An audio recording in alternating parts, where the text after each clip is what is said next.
Assalamualaikum warahmatullahi wabarakatuh. Perkenalkan, nama saya Sabaria Romaito dengan NPM 1969100802. Baiklah, kali ini saya akan mensimulasikan RPP saya, yaitu kelas 3, tema 7, subtema 2, pembelajaran ketiga. Assalamualaikum warahmatullahi wabarakatuh. Apa kabar anak-anak ibu semua? Alhamdulillah baik ya. Baik, sebelum memulai pelajaran ke hari ini, ada baiknya kita berdoa terlebih dahulu.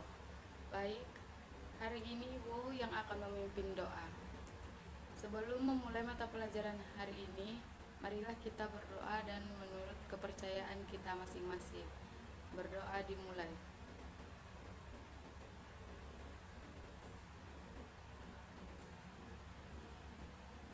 Berdoa selesai.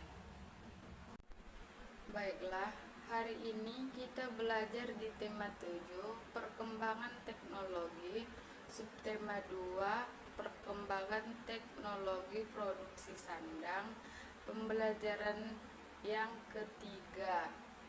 Mari murid-murid kita belajar. Murid-murid, perhatikan gambar yang ada di buku kalian. Nah, Dayu itu suka menari. Ia menggunakan kain adat saat menari daerah. Kain adat saat ini sangat disukai banyak orang. Apa yang kamu ketahui tentang kain adat?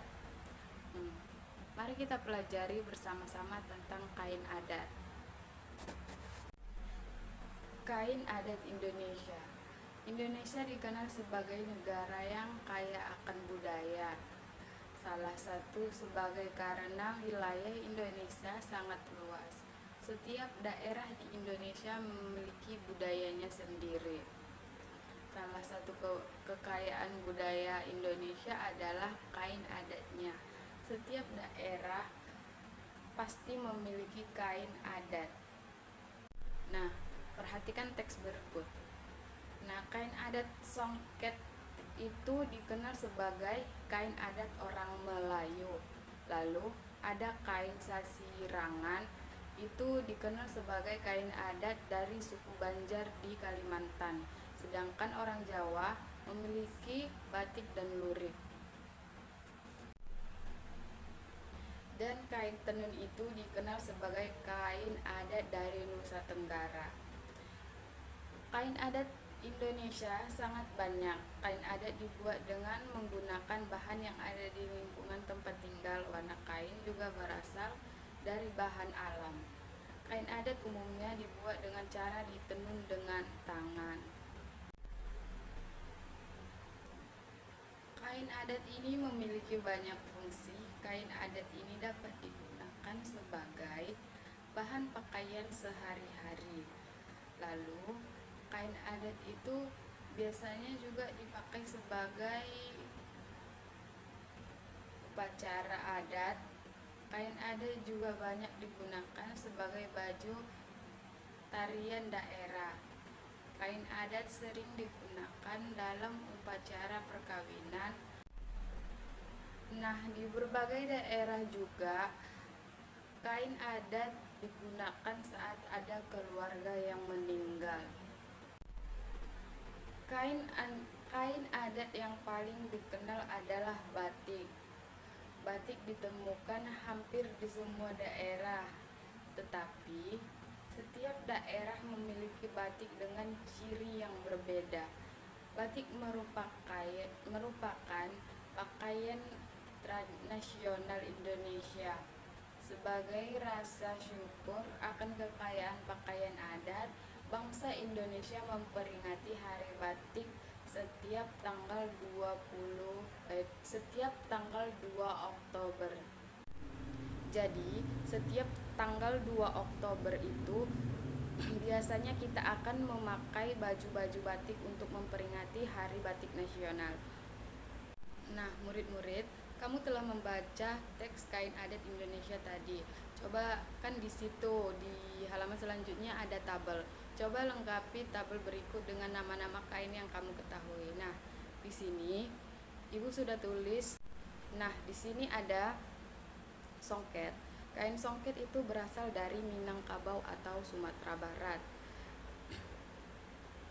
Lalu ada sasirangan, yaitu berasal dari Banjar, Kalimantan Selatan. Lalu batik. Nah, batik itu berasal dari Solo dan Jawa Tengah. Lalu ada kain tenun ikat, itu dari Nusa Tenggara. Nah, Ibu tambahkan di sini ada ulos, itu dari Sumatera Utara. Ada kain tapis dari Lampung, lalu kain basure itu dari Bengkulu, dan kain geringsing itu dari Bali. Nah, berarti murid-murid Ibu bisa cari gambar dari masing-masing kain berikut kan? Kita lanjut ke materi yang berikutnya. Masih ingatkah murid-murid Ibu tentang tari yang Dayu pelajari? Nah, Dayu kan belajar menari dengan gerakan menenun. Nah, apakah yang diceritakan dalam tarian tersebut? Gerakan apa saja yang diperagakan? Yuk kita pelajari.